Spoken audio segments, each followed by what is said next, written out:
事实。萧平京，虽然你们长林军军功显赫，但也毕竟是陛下的臣子，圣旨不接视为谋反。朝廷、宗室、天下，绝不允许你们这悖逆之举。有诏，在。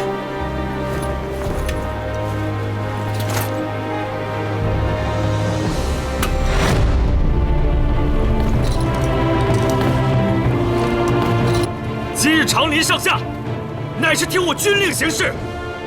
此战之后，无论何等罪名加身，我萧平京一人承担。各位将士，天机已到，催我出战！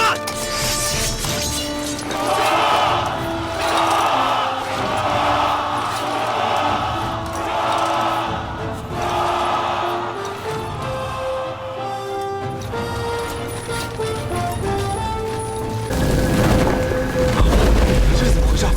怎么了？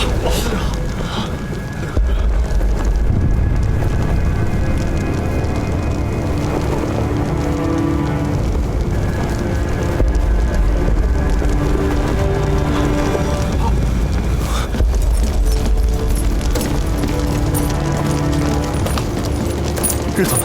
日头呢？兄长，这是拜神预警的凶兆，天谕居然是真的。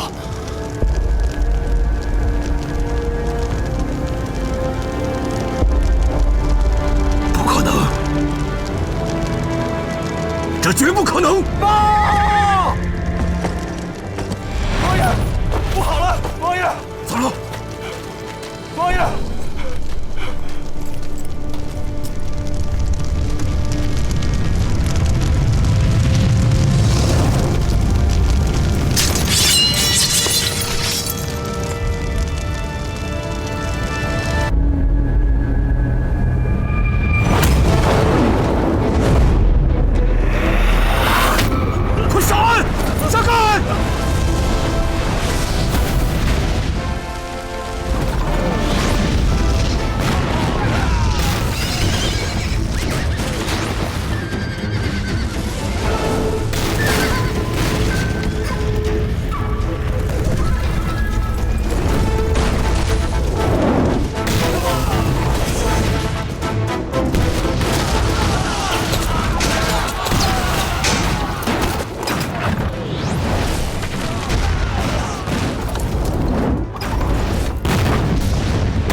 西完全失联，现在只有西边，还有可能突围出去。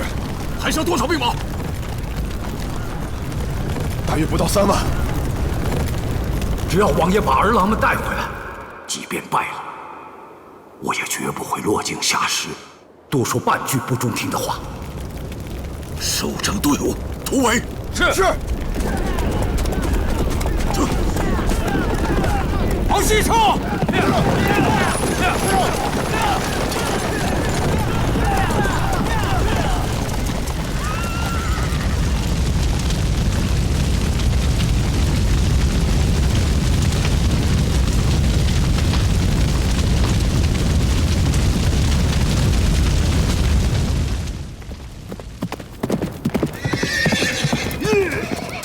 将军，秦令硕冲出了主城向西，大约又近1个时辰了。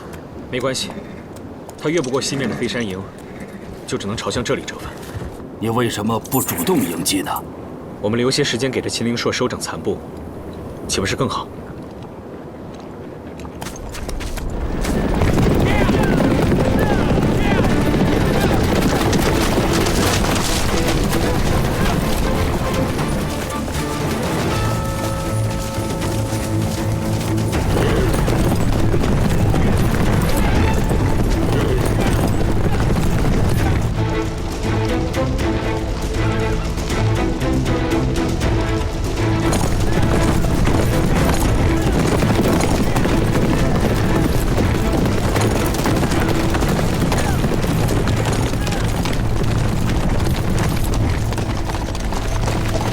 王爷，不能停啊！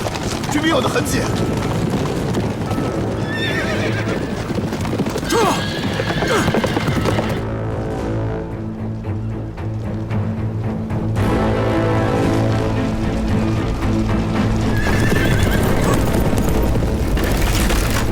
快走，快走！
你真的要放他们走？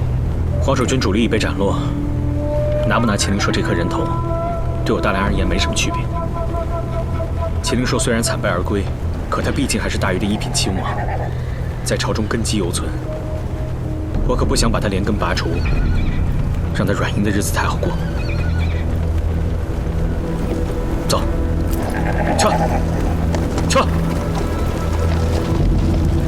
内斗，制衡。原来你不是不懂这些。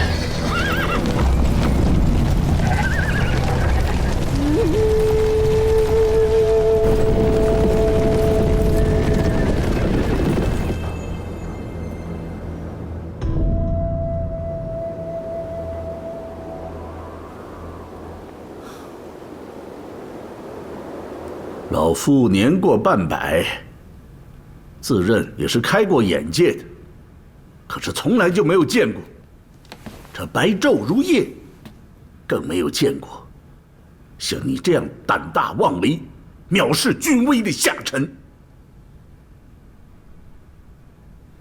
看来荀大人是不打算再行宣旨了。现在这北境，星云满地，血光把日头都遮住了，可见在你眼中，既没有先帝，更没有陛下。这只宣与不宣，又有什么区别？荀大人明说吧，你想要怎么样？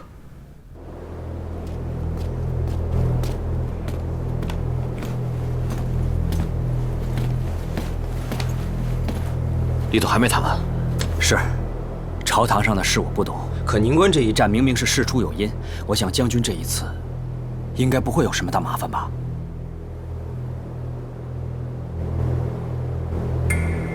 小侯爷，小侯爷，没关系的，只要京城有老王爷在，谁还能把平津怎么样？啊！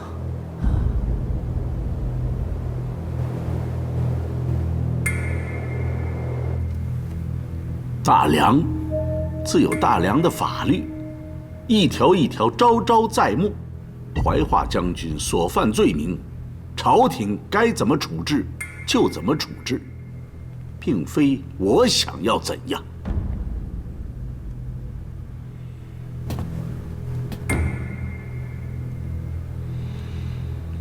明白了，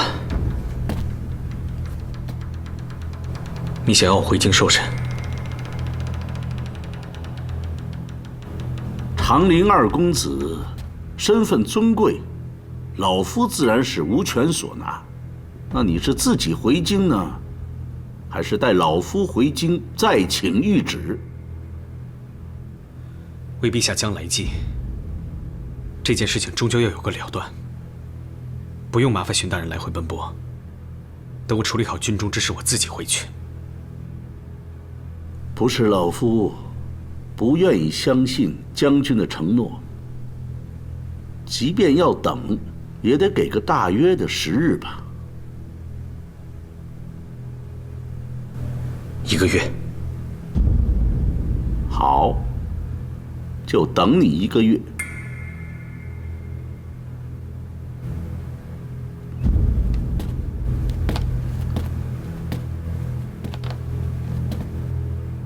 对了，怀化将军，以我大梁军制，将军回京总限400人，可带100人随行入城，300人驻扎城外，不能再多了。这个规矩我懂。我知道你懂，只是有今日之事为鉴，我多说上一句，没什么坏处。哼。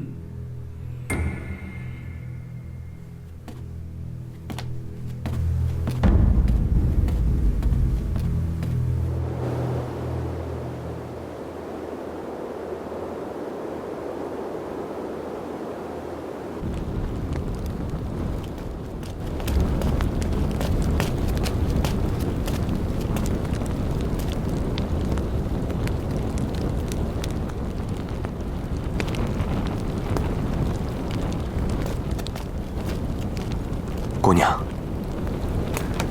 杜大夫，是又有伤者进城了，那走吧。不是的，营中的军医还忙得过来，也没有危重的病人需要姑娘去处置，您不用过去。那你找我是？我刚听说，二公子可能有大麻烦。我知道姑娘担心二公子，可是京城来的首辅大人还在，又是前线军营，姑娘此时过去，恐怕不太妥当。我不是要去他那边。那，麻烦杜大夫帮我收一下行李，我要去趟狼牙山。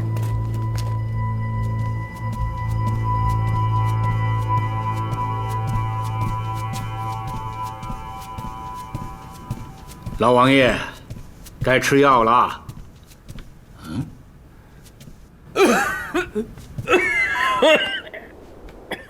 哎呀！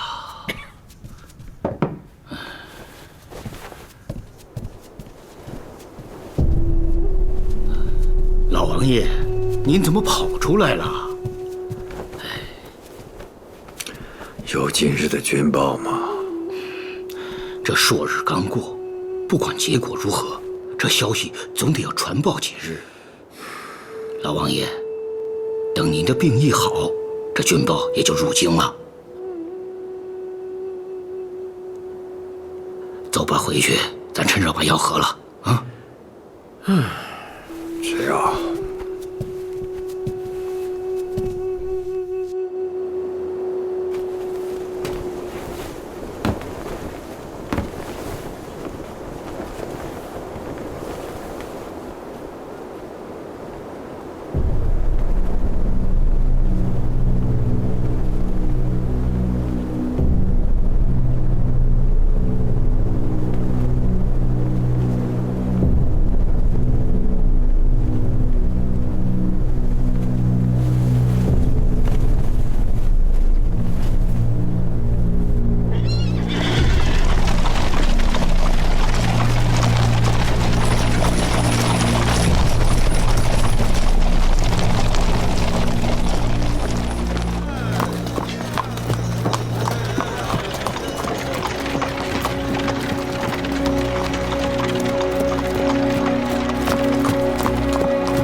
请。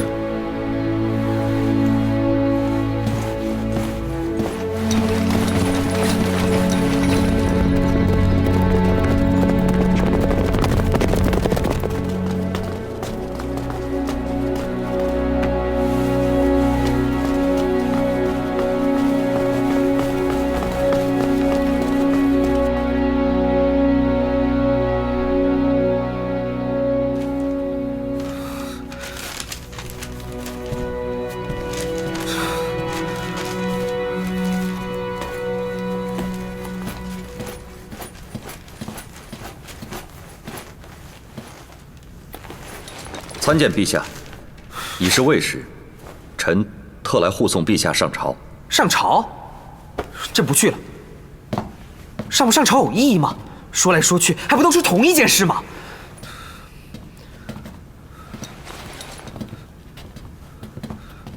母后，哀家也知道皇儿辛苦，但既然身负天下之重，又怎么能不上朝呢？平京。怀化将军他是什么人，朕很清楚。他既然如此行事，自然有他的理由。这还没有回京辩解呢，内阁就送上来这么多弹劾的奏本，告诉他们，朕一点都不想看。萧平京抗旨不接，踩的是皇儿的颜面；丧妻兴兵，冒犯的更是先帝的在天之灵。此等罪行，人神共怒，还有什么可解释的？什么罪行啊？北境打的难道不是一场大胜仗吗？朕不明白，这么多份奏本，怎么没有一个为平津哥哥求情的？陛下所言甚是，京城到边关路途遥遥，说抗旨只是一面之词，难说其中没有误会。在怀化将军回京自辩前，长林老王爷身为辅政重臣，尚未发一言，朝堂间却误议汹汹，如同已经定罪一般。臣总觉得有些不妥。你这话什么意思？他抗旨逆军都不算有罪了，难道还要等他谋反不成？微臣的意思是，不论是非如何，臣是打算给怀化将军求情的。不知陛下为什么没有接到微臣的奏本？巡卿上奏了。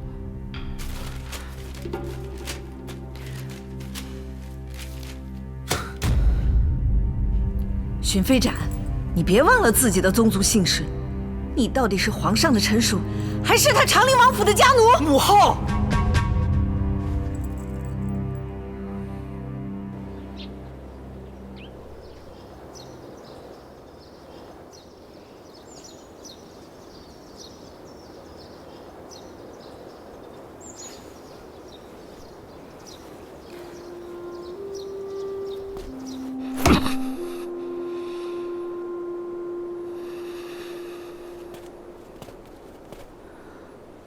堂兄，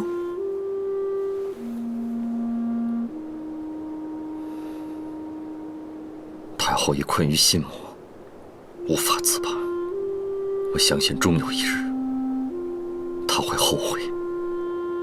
太后确实有些急躁，但就事论事，陛下虽然年少，可这圣旨毕竟是圣旨啊。若是这次就这样过去，怕的是将来群臣效仿，皇家的威严荡然无存。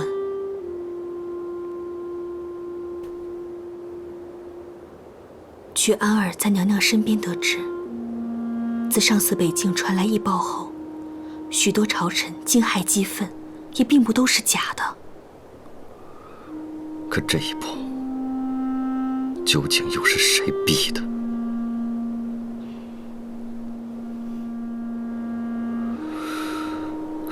他们哪里知道，这一道旨意，从始至终就不应该出境。妹妹，你告诉我，异报传到之后，太后究竟召见了哪些人？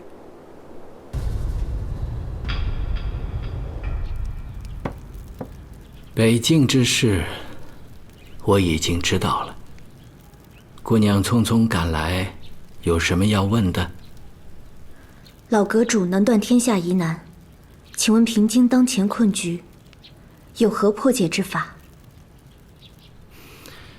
天下之道，贵在顺其自然；为人之道，贵在无愧本心。琅琊阁旁观世间冷暖，不达朝堂之事。琅琊阁不达朝堂之事，这个规矩灵犀明白。但是对于老阁主而言，平津终究与他人不同啊。灵犀恳请老阁主帮平津解开这个困局。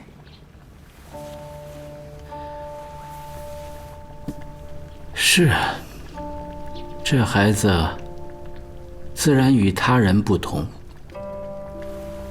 所以说，无论发生何事，只要琅琊阁在，就是他最后的安身立命之所。老阁主真的下定决心，不插手此事吗？你真的以为长陵王府的事需要我插手吗？萧庭生并非寻常之人，生于忧患，师从高手，自幼聪慧，喜好读书。在朝堂上该如何收揽权柄，如何把控朝臣，你以为以他的能力是学不会，还是做不到啊？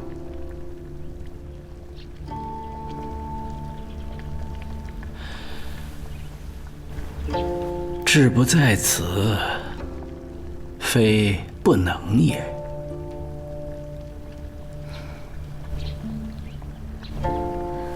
多谢老阁主。老王爷养病的这些日子，京城已经人心大乱。太后频频召见外臣，内阁更是推波助澜。那些固执迂腐的人就不用提了。即便是真心想要替平津辩解一二的，面对着抗旨逆军的罪名，没有老王爷出头，他们也不敢说些什么。老王爷，现在这火已经烧起来了，总应该有所行动吧？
血肉兄弟。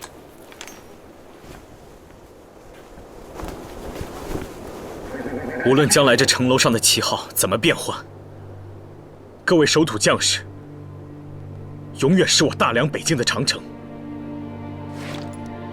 将军，保重！将军保重！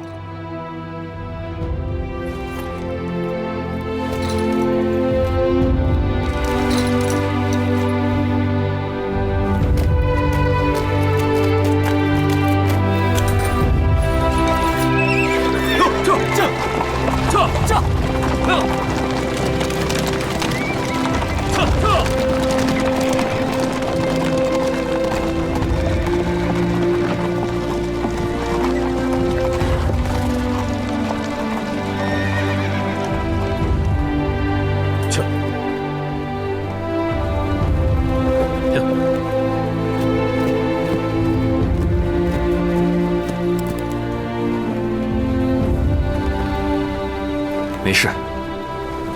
这么些时日，老王爷想必已经在朝中联络好了一批朝臣。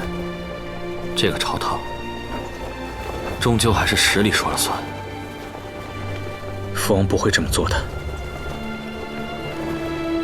老王爷不会帮你吗？凡是该我承担、该我面对的，父王自会全力支持。但你说的那些事，他不会做。撤！撤！撤！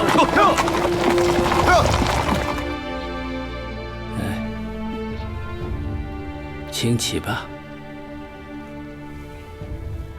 世子妃既然来辞行，想必是都知道了。是。你心思单纯，就如同你的叔祖父一样，最值得信任，值得依靠。多谢老阁主。此去金陵，替我给平京带一句话：无论是对待自己，还是对待他人，只要情义不灭，尽心就好。该放手时自当放手，切莫求全责备，生了执念。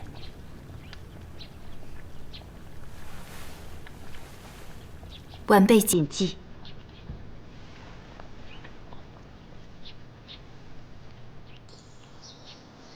侧儿要乖乖听九先生的话，知道吗？亲亲娘亲吧。真可爱。九先生，那您就多担待了。来。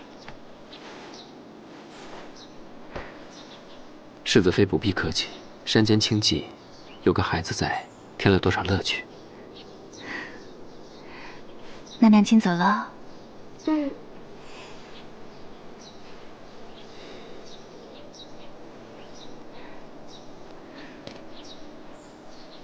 不许哭哦。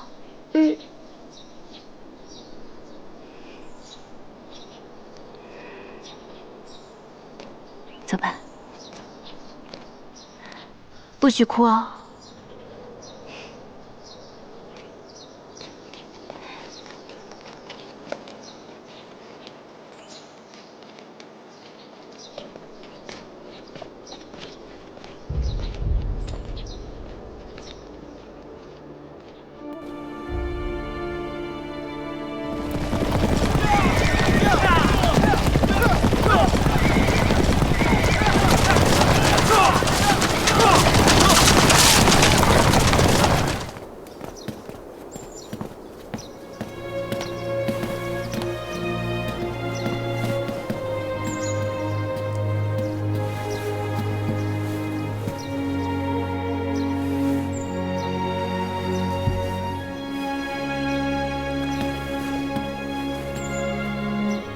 起来吧，起来吧，起来。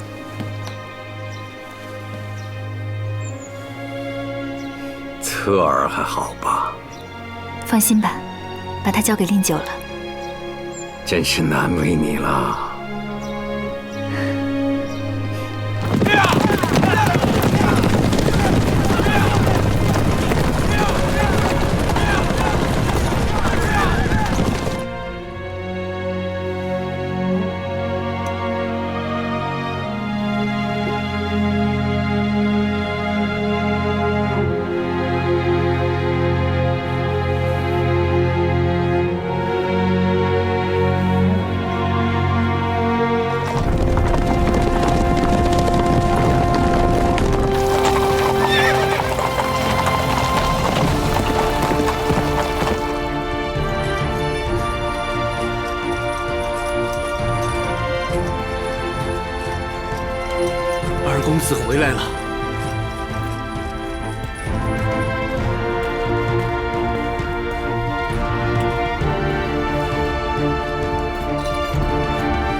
子，元叔。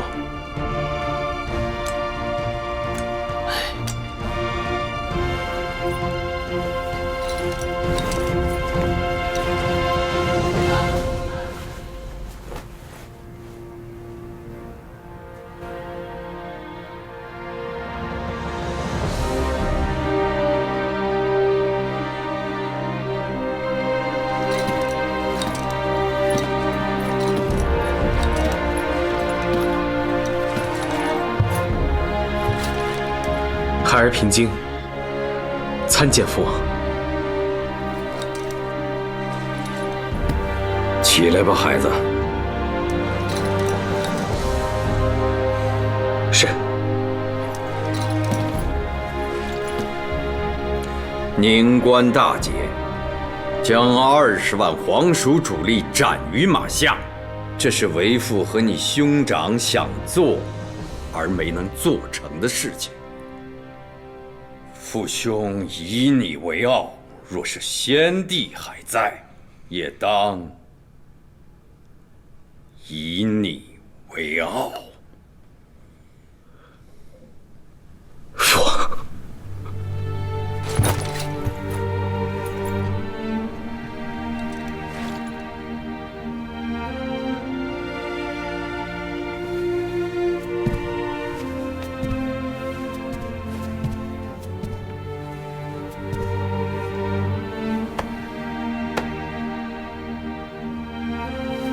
父王知道你不但身体疲累，你这心里更累。起来吧，起来，好孩子，好孩子。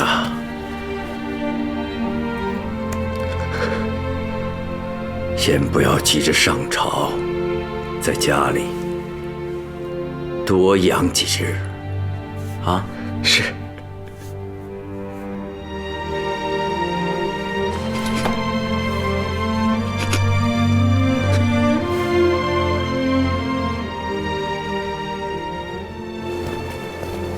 怎么样？首辅大人也太心急了，我这才刚回来。萧平京在北境给他自己安排了什么后路？长陵各营有什么异动？没有。没有？萧平京这1个月，忙的都是宁官大捷后的北境军务，并没有针对京城做出任何安排。你确定？是不是他们对你起了疑心，刻意的隐瞒呢？无论大人信与不信，至少在这件事情上，咱们这位长林二公子，倒真算得上是敢做敢当。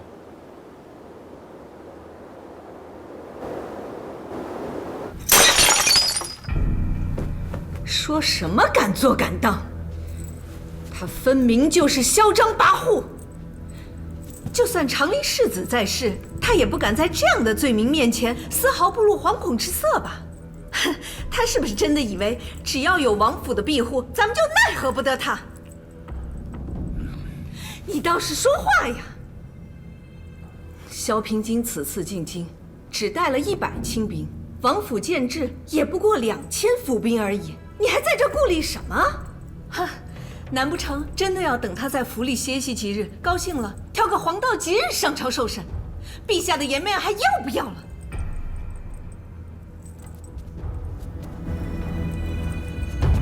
娘娘，您是知道的，这长林的二公子跟他的兄长是大不同的，不能一概而论呢。这个时候跟长林王府硬碰，可不像数数人头那么简单呐。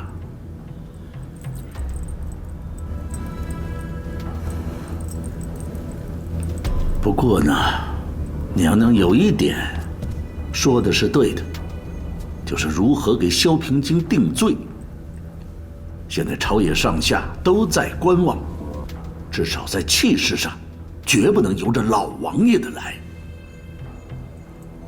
兄长的意思是？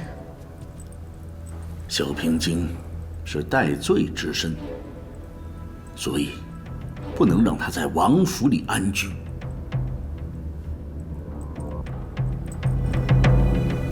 去，宣禁卫营的唐副统领和吴副统领觐见。看出去，还挺热的。就是啊，传他们耽误什么事儿？大统领，你们说什么呢？唐大人和吴大人刚刚被传召进宫了。今天不是他们两个当值吧？太后娘娘派出内侍，指明传召的。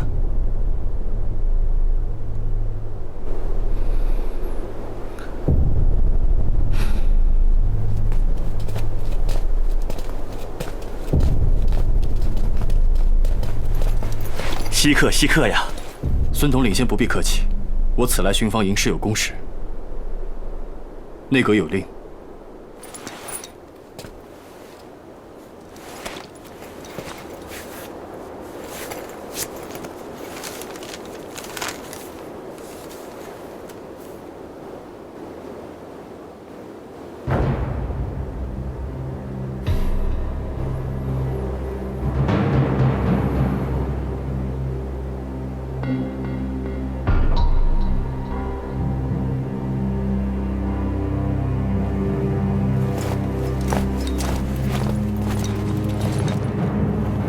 奉太后娘娘懿旨及内阁军令，怀化将军萧平京回京戴罪，应另行拘押候审。还请向府内通报吧。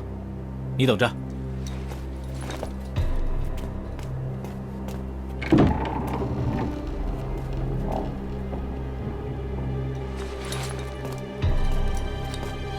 不知道王爷病着吗？外面乱哄哄的，干什么呢？请世子妃见谅，末将等是奉了宫中与内阁的诏令。诏令是给我的吗？当然不是给世子妃的。既然不是给我的，那我一个字也不想听。你也不用再念了。世子妃无需接令，只烦请向府内通报一下就是。老王爷或者怀化将军都可以。老王爷卧病在床，怀化将军在榻前侍疾，这是身为人子应有的孝道，不容惊扰。长林府上下听令。是。谁也不许给我进去胡乱通报。是。世子妃既不肯听诏令，又不容人通报，未免有些太不讲理了吧？讲理？这金陵城什么时候变成讲理的地方了？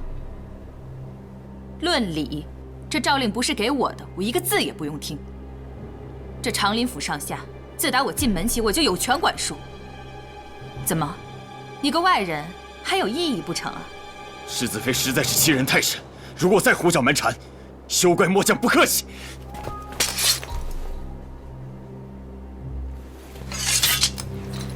你要真有什么不客气，冲着我一个人来就行。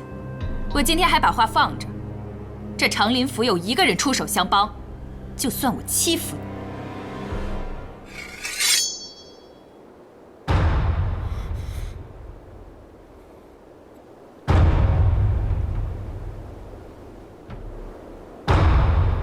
你就看着，我是蒙氏门下出身，实在拉不下来这个脸。再说你这官职不比我高半级吗？孙统领，孙统领，哎，在呢。说好了，我们巡防营只是协助，协助。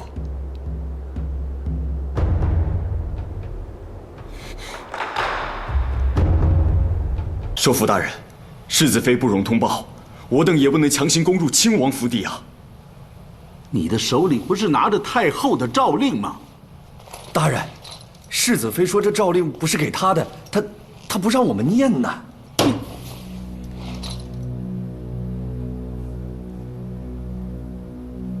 你们先下去吧。是。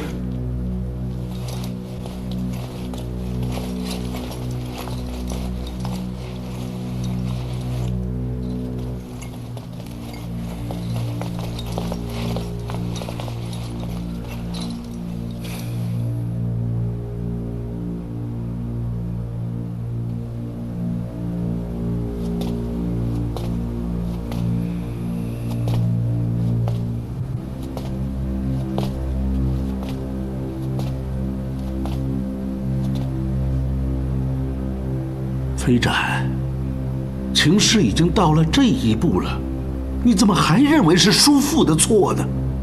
他长林王府口口声声说是对陛下忠心，可是行动呢？萧平京刚刚掌了兵权，就敢拒接圣旨，他凭什么？不就是因为他的父亲辅政，陛下年少吗？如果先帝还在，他们敢如此大胆？若先帝还在，这一道荒谬的旨意从一开始就不该存在。丧妻为陛下守制，这是正道，荒谬在哪儿？叔父心里比谁都清楚。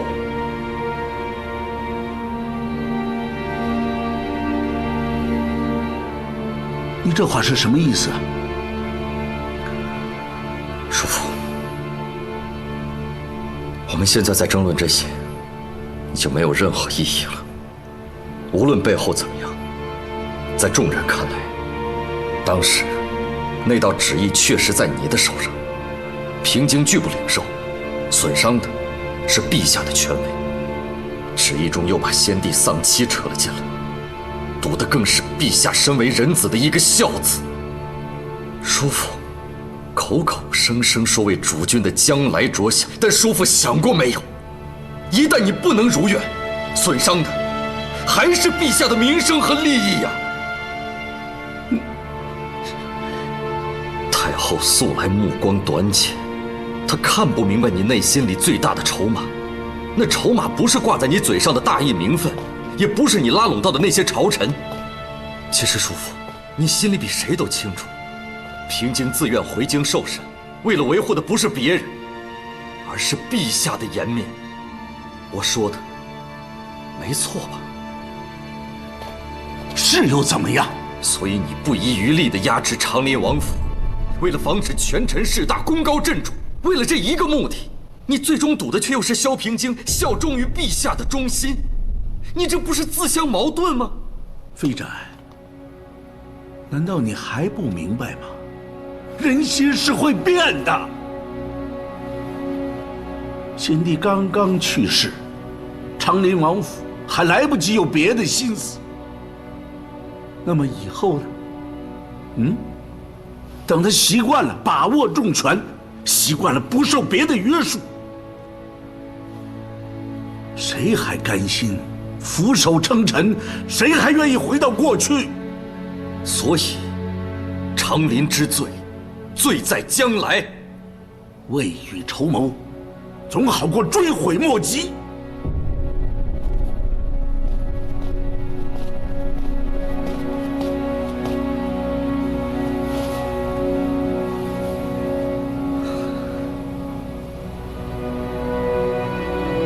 叔父一直以恶意度人，飞展也实在劝不回来。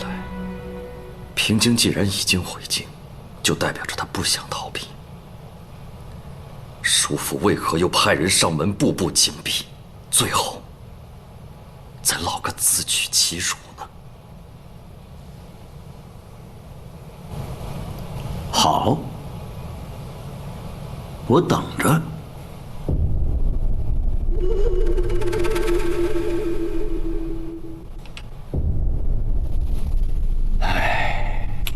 这方子不错，我看再歇个1、2日，就差不多了。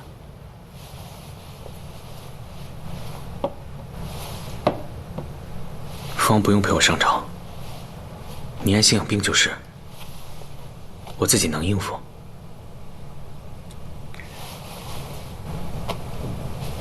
坐坐坐。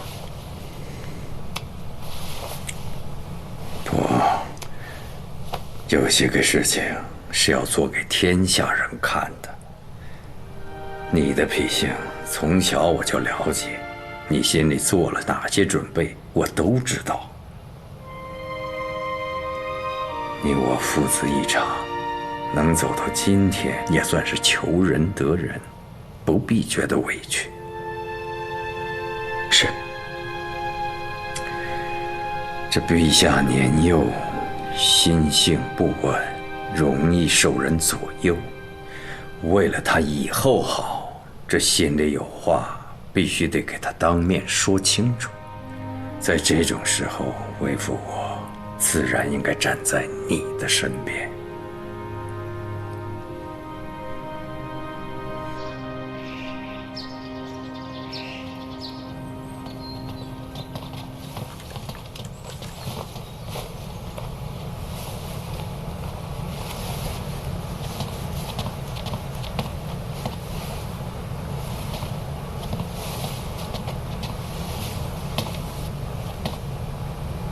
智生，行不行啊？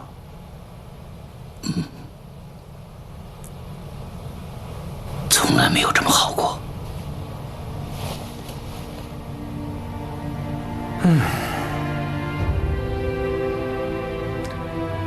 走了。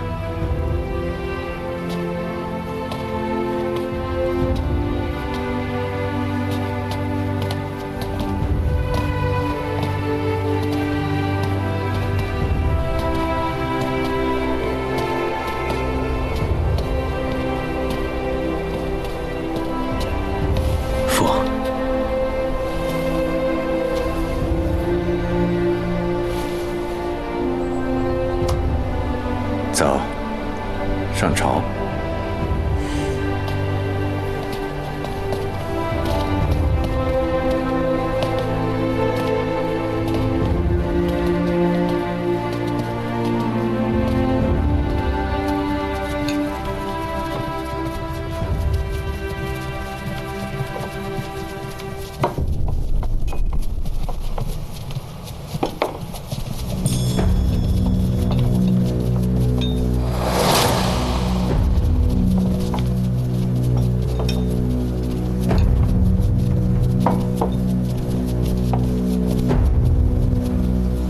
娘娘，请用早膳。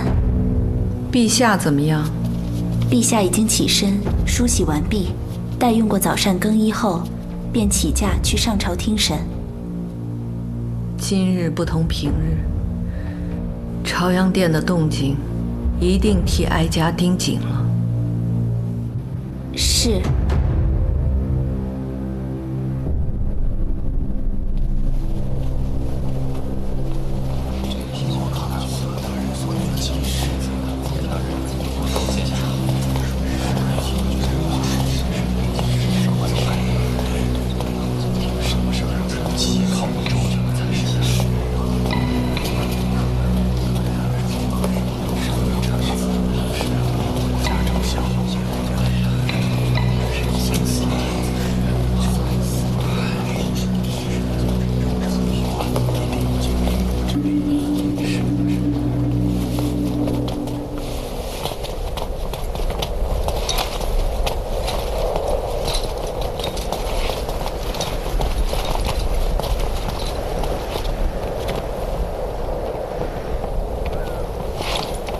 陛下，时辰已经到了。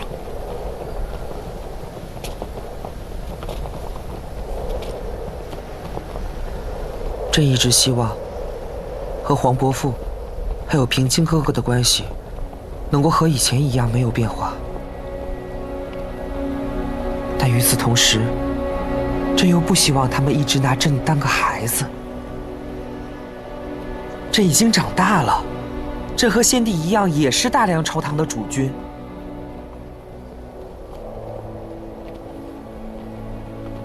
这么说来，是不是有些自相矛盾？回陛下，今日朝堂之上必有纷争，等陛下认真听了各方所言之后，想怎么做，就怎么做好了。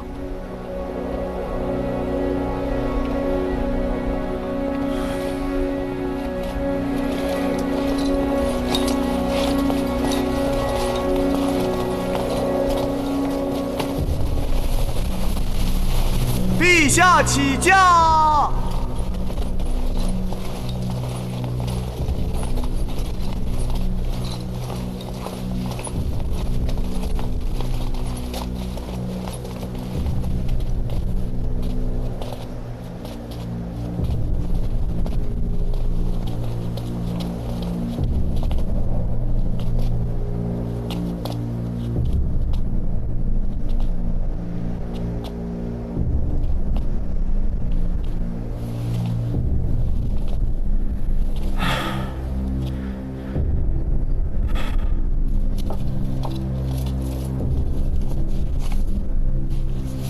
一起过去吧。今日朝堂上会有何结果，谁也说不清楚。但老王爷，他肯定需要咱们。是。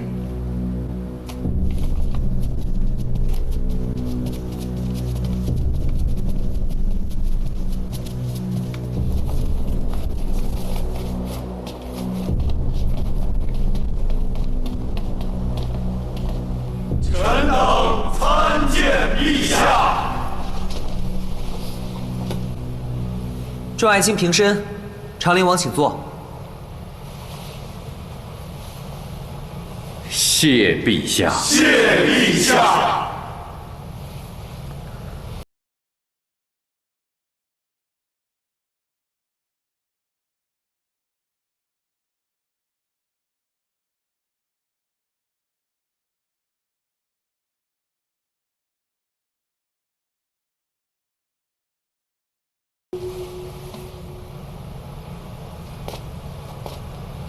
启禀陛下，怀化将军于宁官捕外抗旨不接之罪，已严审多日，朝野上下误议纷纷。若长此以往，必将有损皇家威德，已不能再多姑息了。内阁有何提议？老臣恳请陛下恩准，我要当庭对怀化将军进行询问。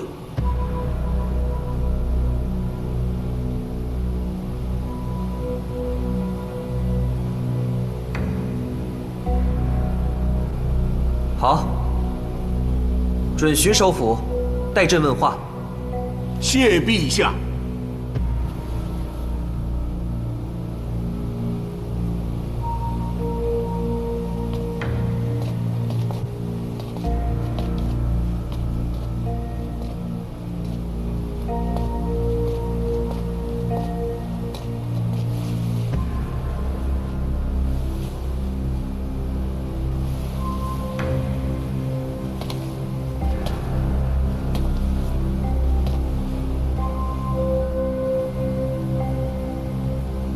请问怀化将军，10月朔日，在宁官捕你的军营外，你麾下兵将对下官强行阻拦，不得入内，可否属实？治军本当严谨，在没有核准身份之前，营中岂能随意出入？在荀大人亮出天子剑之后，不也就顺顺当当进来了吗？就算是如此。可随后本官千辛万苦见到了将军，出示了天子的谕旨，你是怎么说的？我请求大人延后几日再行宣旨。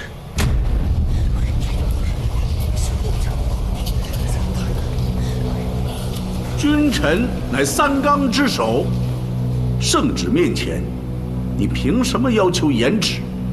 难道因为你手中握着统帅边境大军的长陵军令吗？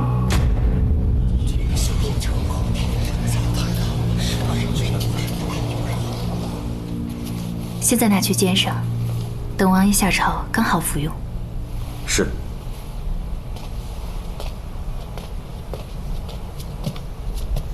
按你说的去做了。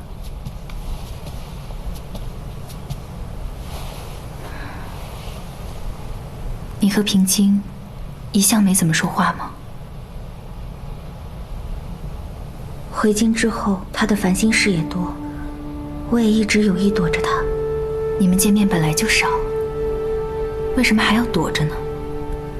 这2年，他失去的人太多了，我怕他追问我老王爷的病情，我不知道该怎么回答他。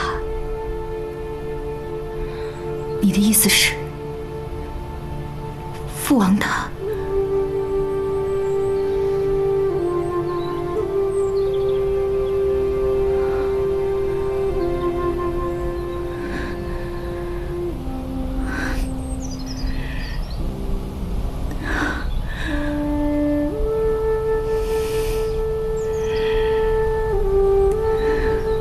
我还以为望他能够活到100岁。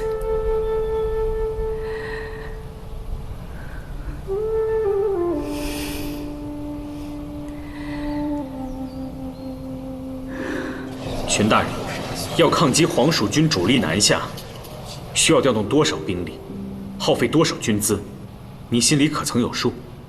大战之前，各营之间的联动调度一旦被临时打乱，我北境防线会有多危险？您清楚吗？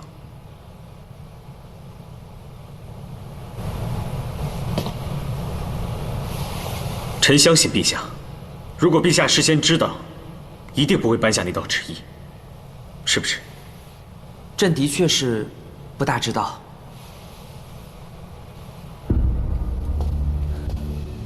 启禀陛下，臣以为怀化将军此番变节完全是导果为因。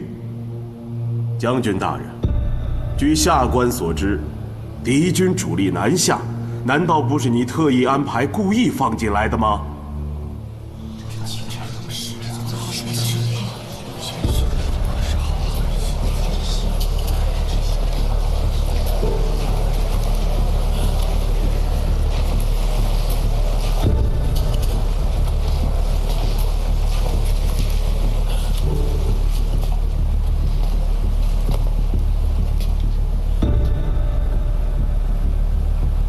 齐大人是兵部侍郎。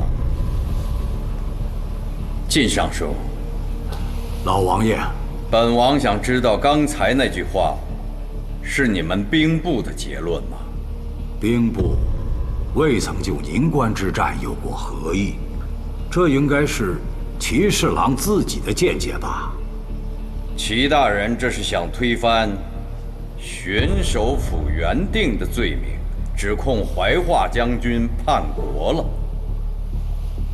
老王爷，下官并无此意，只是查看了相关军报后发现，从时间上看，怀化将军兵力调整、军资调拨在前，敌军主力入境在后。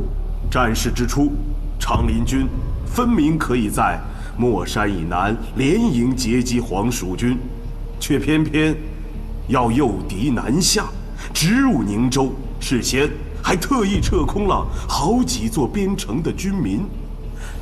陛下，这些个举动桩桩件件都表明，怀化将军这是要刻意挑起一场大战，而并非只是抗击防御。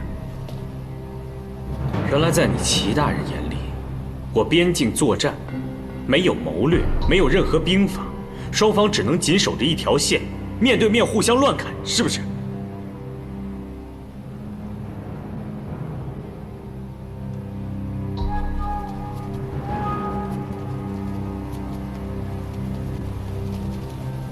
娘娘，有首府大人在，自然万事周全。娘娘，您还担心什么呢？虽说兄长暗中调派了东湖羽林在城外守候，可那毕竟是长陵王府啊，哀家怎么可能不担心？话虽如此，如果在朝堂上解决，不到万不得已，谁又愿意闹得京城里满目血光呢？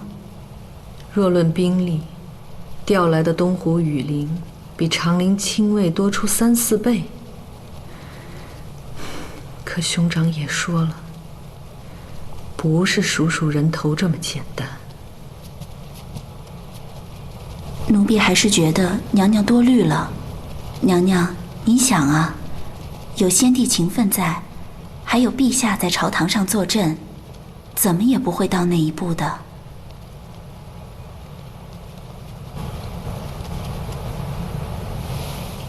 陛下，今日殿上所询问的不是长陵军的兵法吧？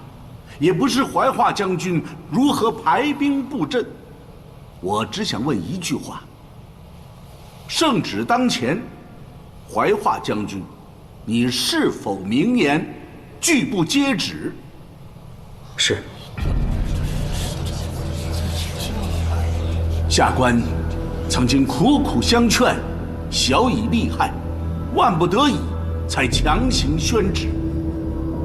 可是怀化将军置若罔闻，非要出门迎战，是与不是？是。如此看来，陛下，怀化将军只要当庭承认抗旨逆军、不敬先帝的罪名了。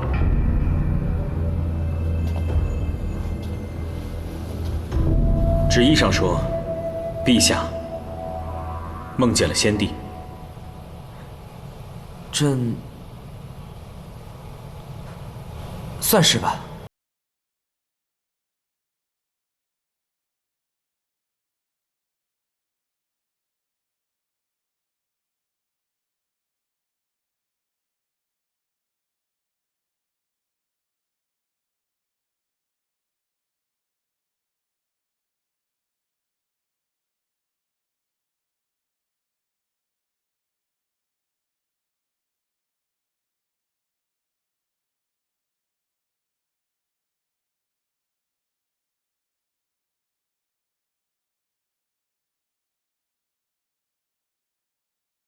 在这宫城大殿之上站着的，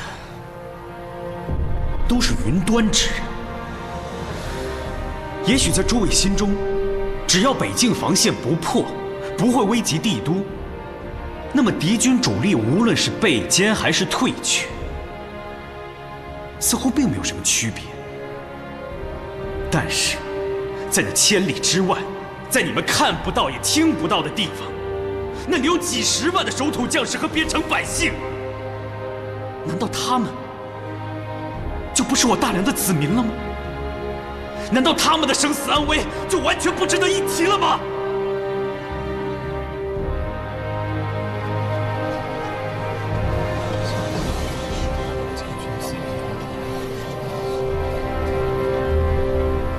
怀化将军，当着满朝的文武，你的意图已经十分的清楚了。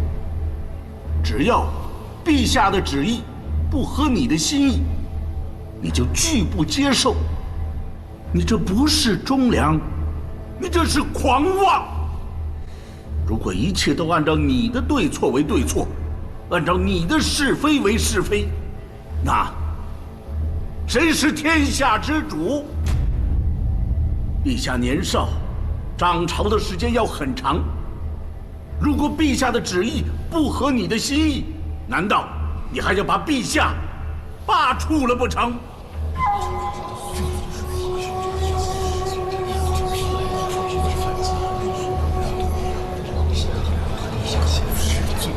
荀首府此言，倒也不是不可能。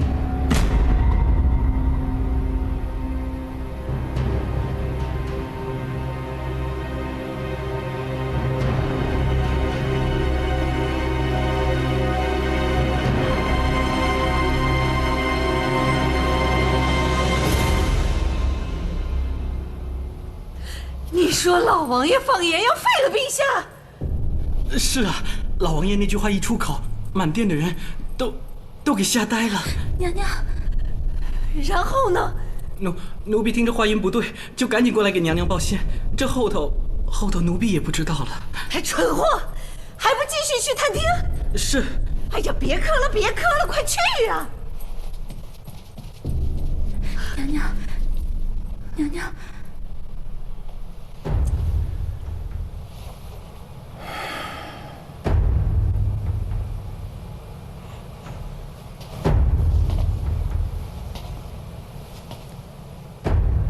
陛下，老臣受先帝所托，扶植陛下。有些话，老臣要是不讲，怕是再也没有其他人敢对陛下失言。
陛下可否知道北燕现在正在发生什么事吗？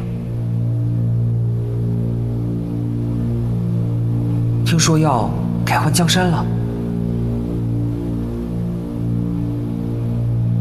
这把龙椅做起来可不是那么容易。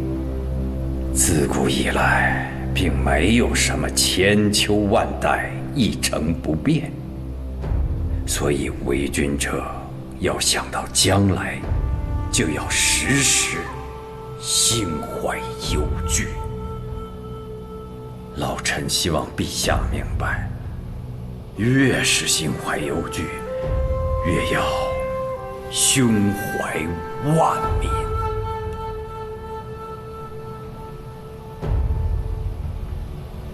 这朝堂制衡固然重要，但是归根结底，无论拥有多少手段、多少智谋，最关键的还是为君者自己。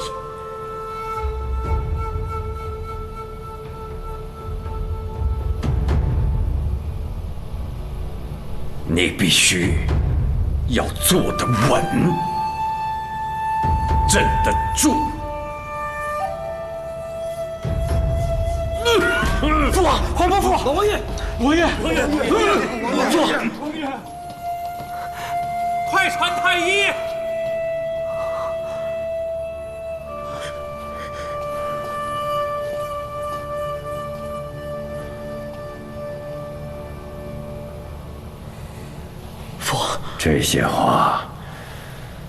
这些话本该陛下长大了之后再说才更合适。只怪老臣无能，今日能站在这朝堂上，实属不易，恐怕等不了这一天了。父王。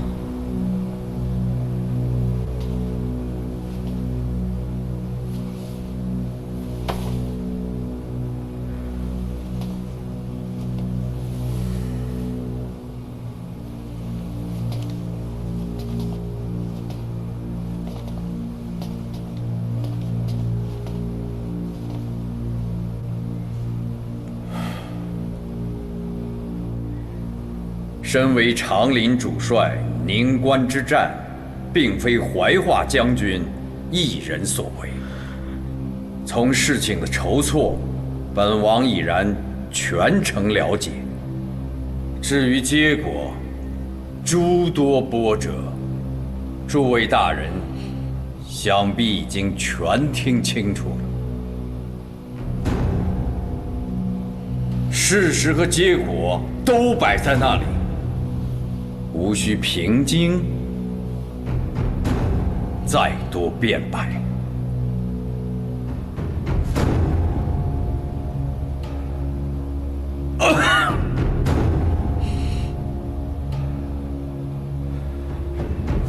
宣大人一向辛苦，就不要再费心试探我父子二人的底线了。本王还是那句话。我长林王府无人恋战权位。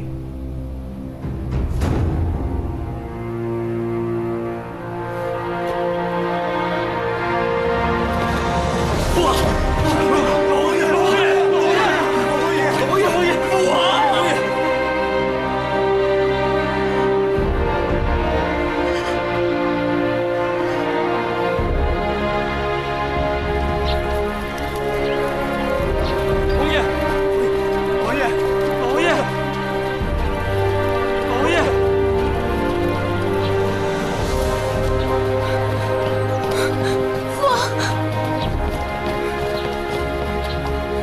王。辅道房内平躺，不要加枕头，足下放暖壶。好，快，多叫几个人过来。好，快来人！好了吗？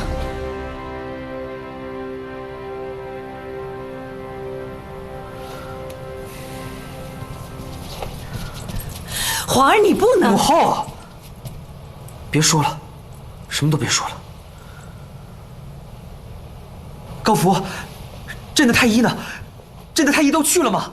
回陛下，太医令亲自带着人，已经尽快赶过去了。好。皇儿啊，太后娘娘，就让陛下缓一缓吧。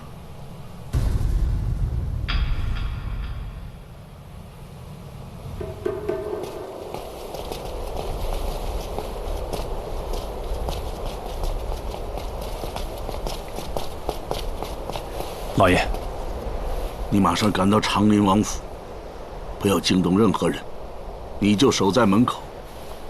不管里面有什么动静，我要立刻知道。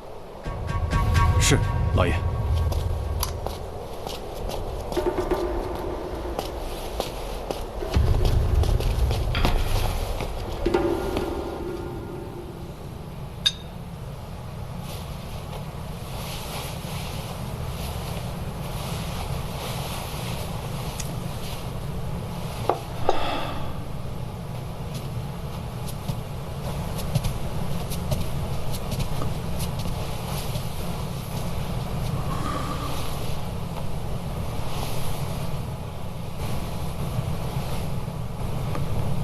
姑娘，告诉我，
公子，下官呢是奉圣命而来，还要回宫复命，请二公子容我等进去探望一下老王爷可好？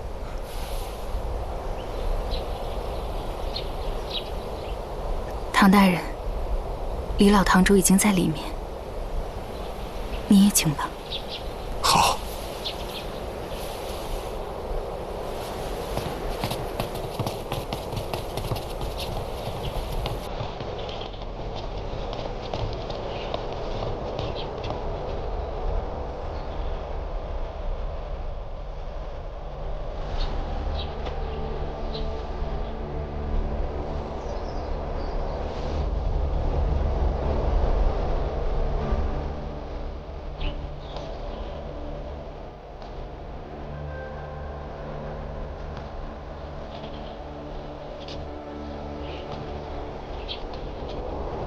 听经。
生在野游亭，吃过常人没有吃过的苦，见过人世间最冷的面孔。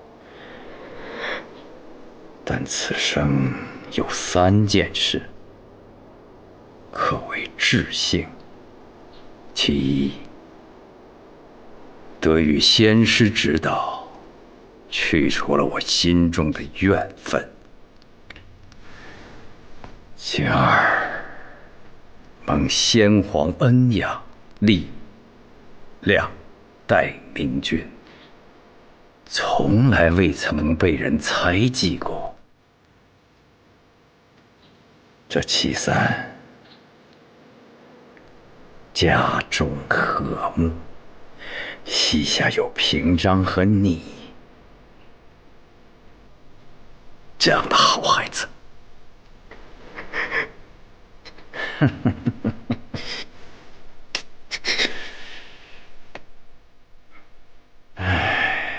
你本爱逍遥，无奈你生在将门，为父走了以后，这长林2字便不该再束缚住你了。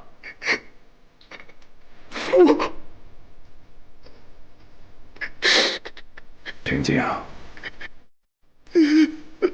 平静，父王，抬头看着我。平静，抬起头来。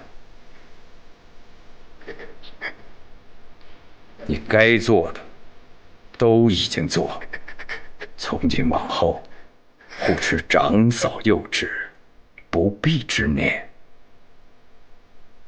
记住了。孩儿明白。好孩子。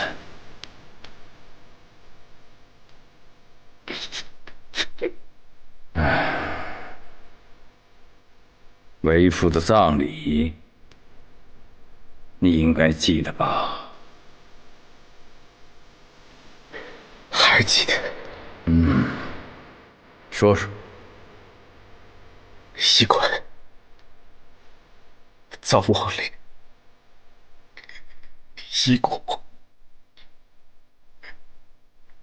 归梅岭。好。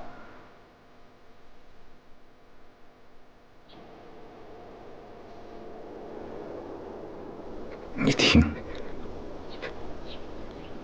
你听这风声。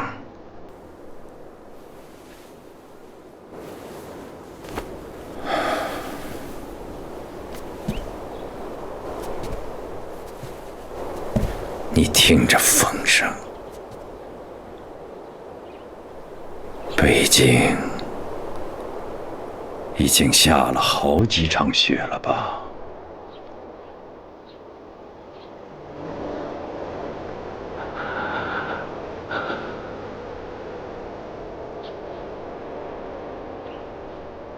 梅岭，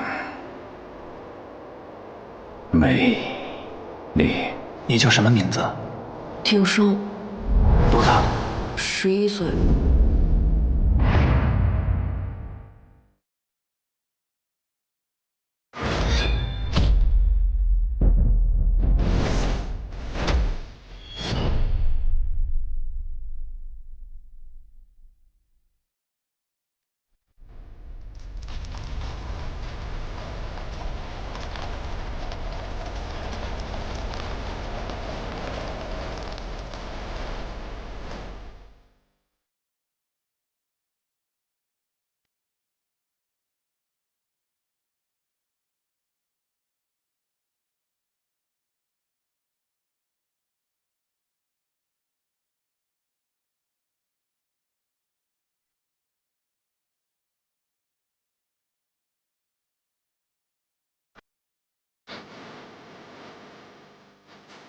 消息平生回家了。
陛下，虽然悲痛，但是一件事情归一件事情，对怀化将军的处置，必须要有定论。老王爷不是也希望陛下对事情要自己拿捏得稳吗？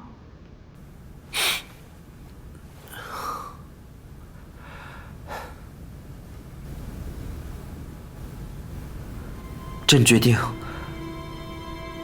褫夺萧平京、怀化将军之位，授其兵权，诏令离京守孝。就这样，陛下能够把朝政和私情分开，我想老王爷在天有灵，也会感到欣慰的。陛下心里一定明白，朝野上下之所以纷纷上奏要求严惩，道理很简单，那就是何人、何事、何时兵权，绝不可。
拿掉了他手中的兵权，也是顺理成章的事情。朝野上下再多的人偏向他，也说不出什么来了。可是萧平京犯的是抗旨逆军的大罪，就这么雷声大雨点小的放过去了不成？如此一来，皇家颜面何在？只要撤裁了长林军的编制，遣散了他麾下的旧部，我们的目的就算达到了，何必不留有余地呢？赶尽杀绝，有可能适得其反呐，娘娘。可这样一来，天下人都会认为陛下太软弱，辖制不住长林王府。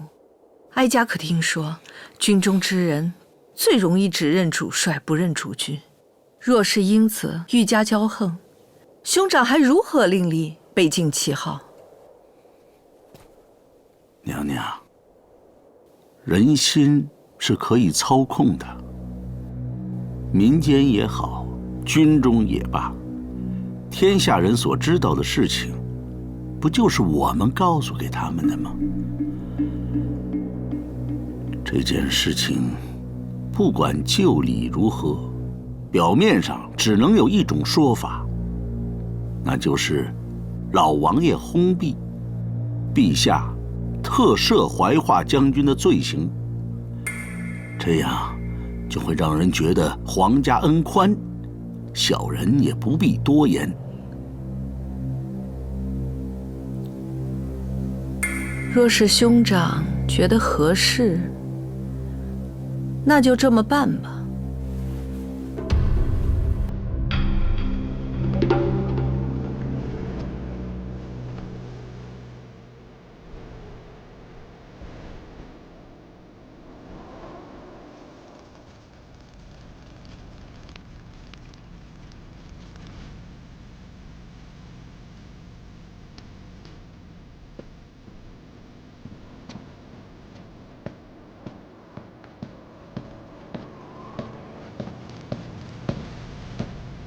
二公子，外面许多宗室朝臣前来吊唁。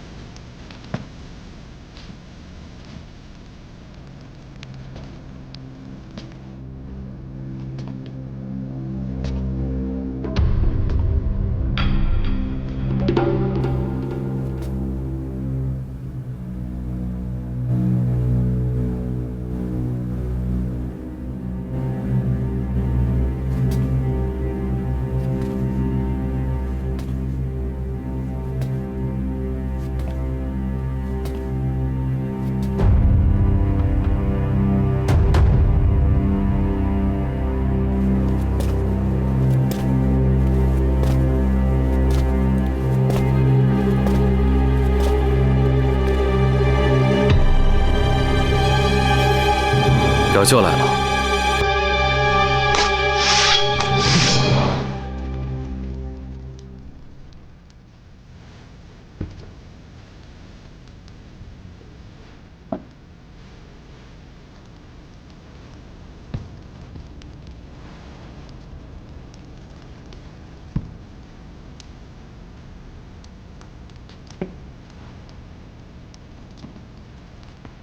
内阁首辅荀大人前来吊唁。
怀化将军，此时此地有些不太合适，但下官还是以为老王爷英灵在天，也还是想要知道最后的结果的。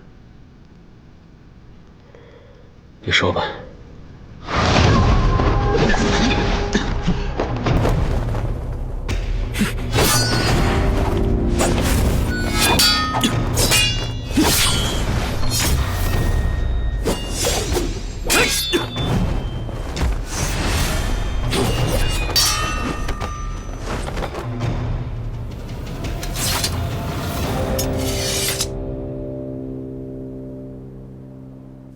陛下做出这样的决定，完全是出于仁厚。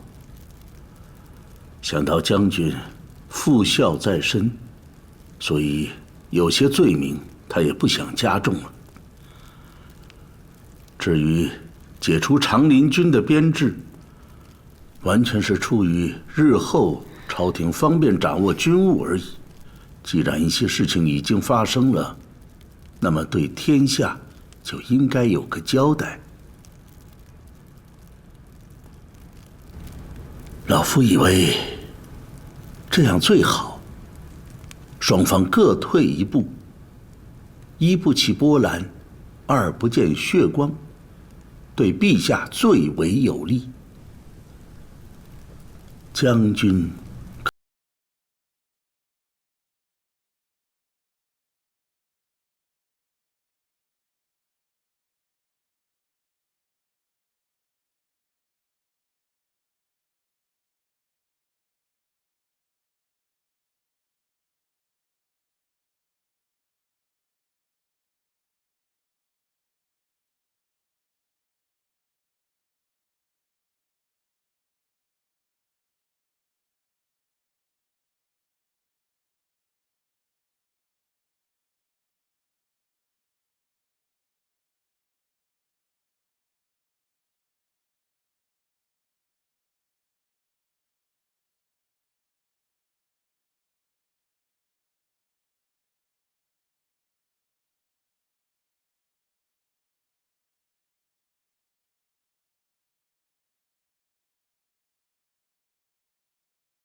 如今萧庭生死了，他的儿子毫无争斗之心。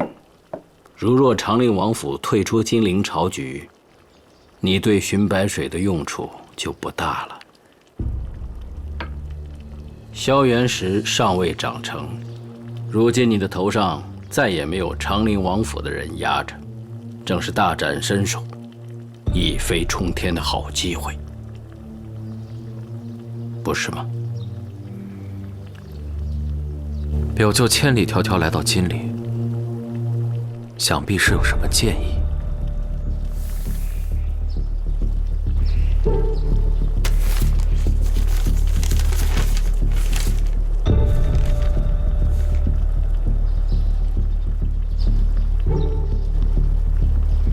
这是大梁距离东海最近的10个州府，你想干什么？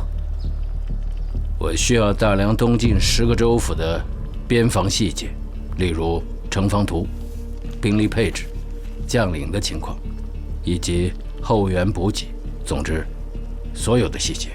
我凭什么给你？你到底想干什么？我既然敢开这个口，自然有你值得去做的好处。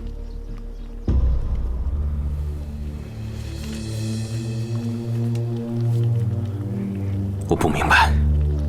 大梁对东海虽然一直邦交不错，但总难免有身为上国的傲慢。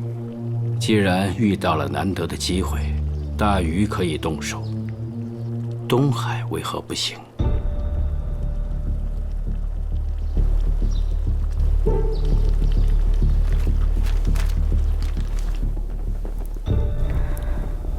平静虽然嘴上没说，但我知道，这次离开京城，他应该再也不想回来了。一个人所能承受的悲伤，总归是有限的。不过短短数年之间，父兄皆已不在了，这偌大的王府，又有什么可留恋的地方呢？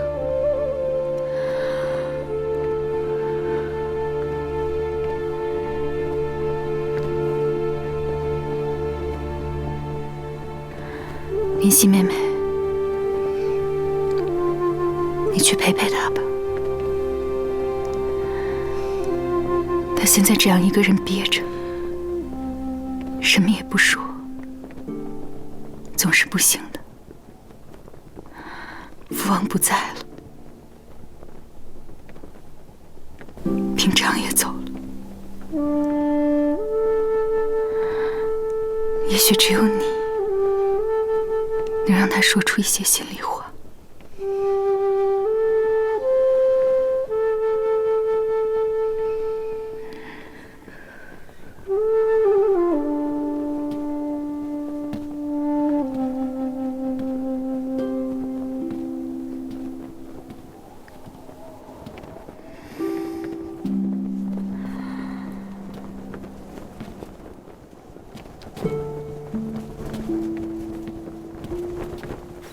我不管表舅心里怎么想，我萧元启终究是大梁的人，不通敌叛国，这是我的底线。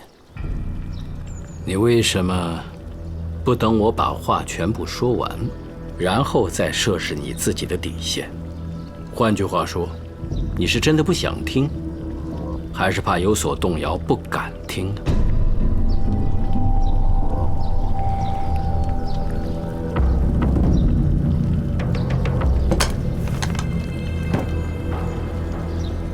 还是请表舅尽快离开吧，最好是当自己从来没有来过。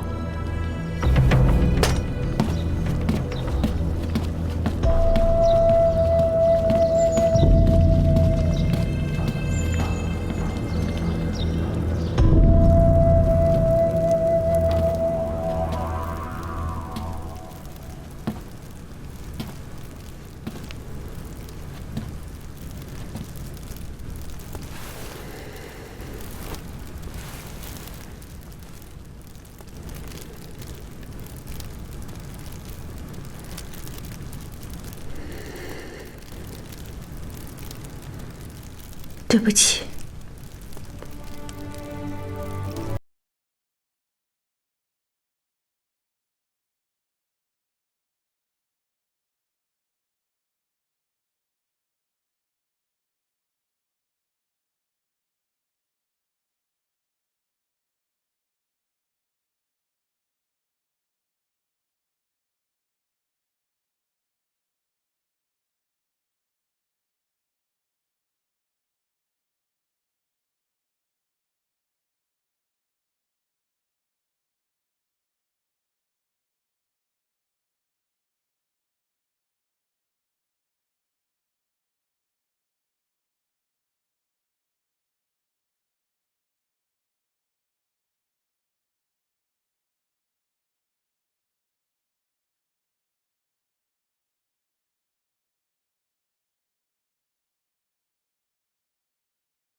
我是不公平的，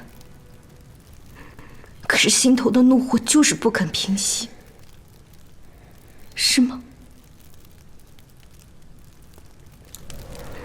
你回答我，萍姐，你回答我就等于回答了你自己。为什么就是不肯放下呢？因为你太残忍，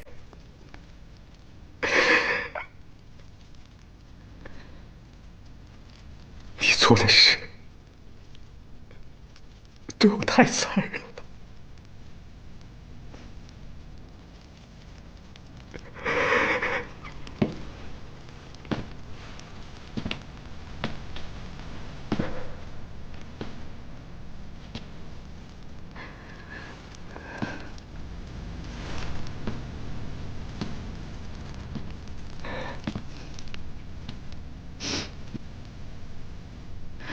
萍姐，继续说吧，把你心里想说的话都说出来。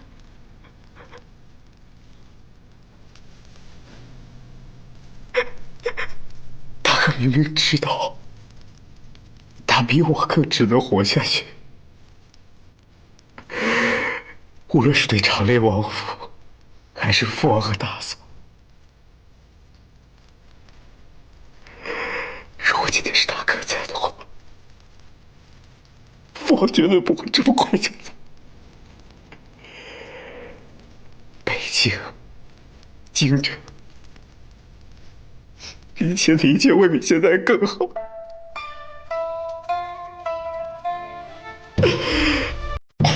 萍姐，萍姐，萍姐，没有人比他做得更好。可是你要知道，你再怎么思念他，他也不可能回来了。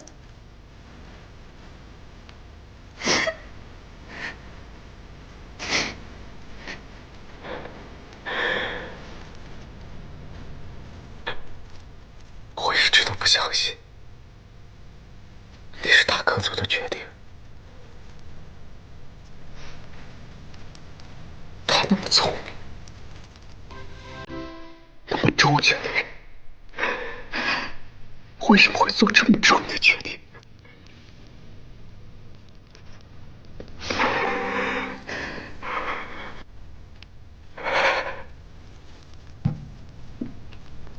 我知道他是为我好，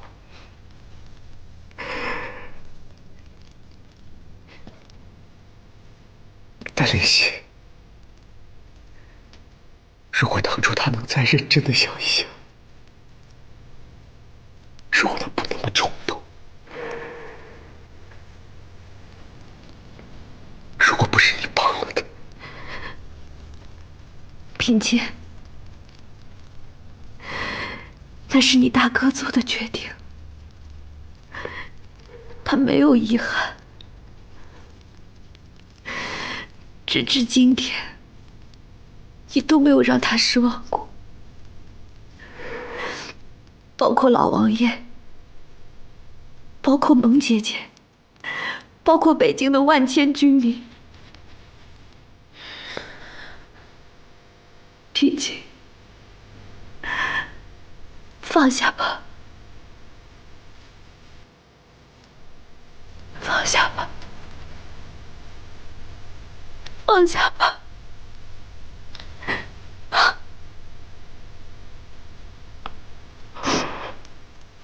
放下吧。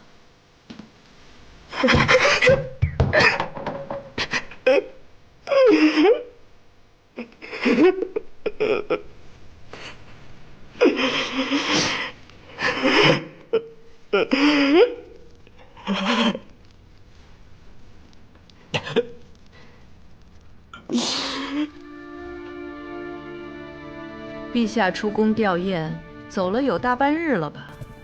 是啊。这么大的风雪，你叔父也不劝劝他，让他早些回来。回禀娘娘，首辅大人并未随驾前往，据说是陛下特意不让同行的。陛下不让他同行？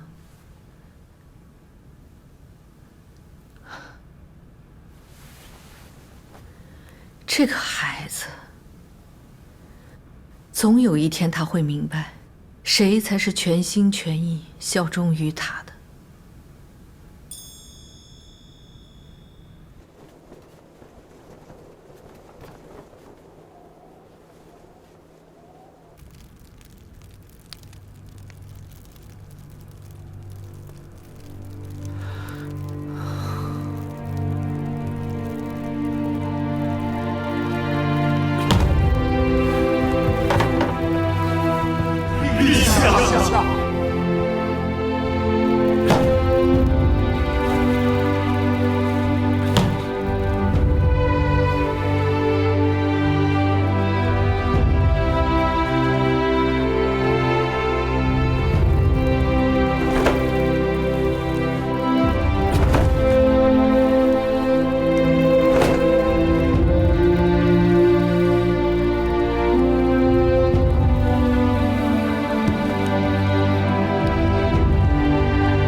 陛下，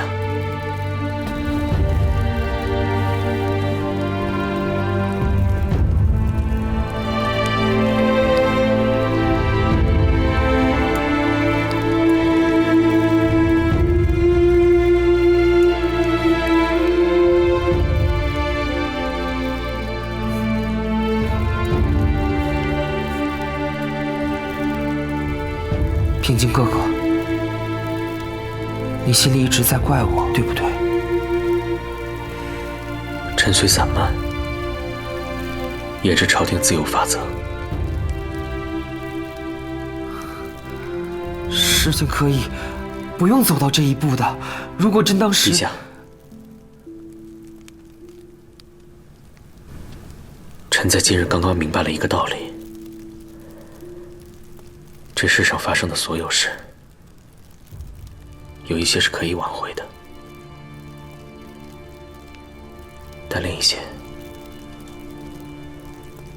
无论你想多少遍如果，都还只能接受。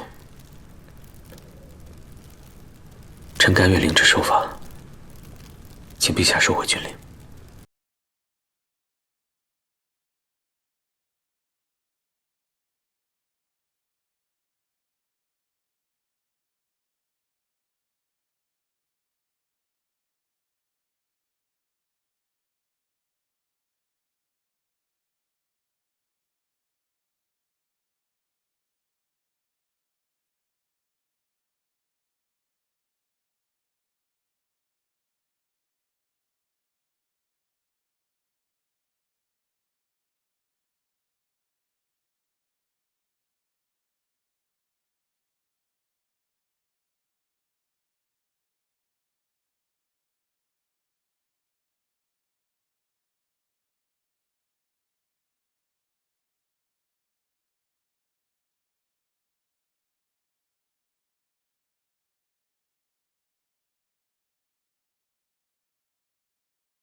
飞展，你疯了呀！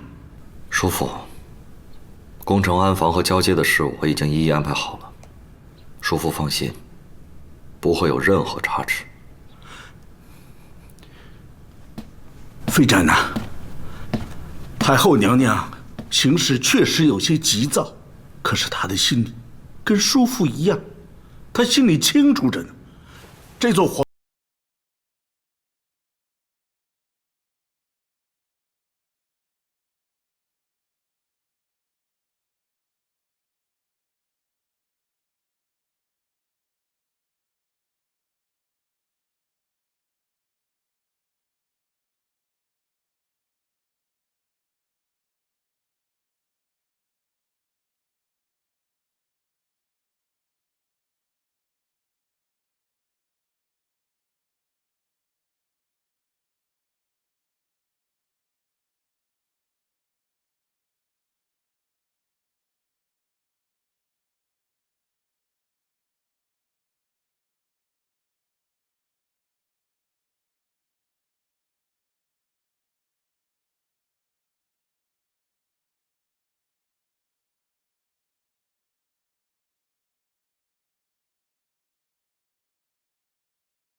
叔父，你在说什么？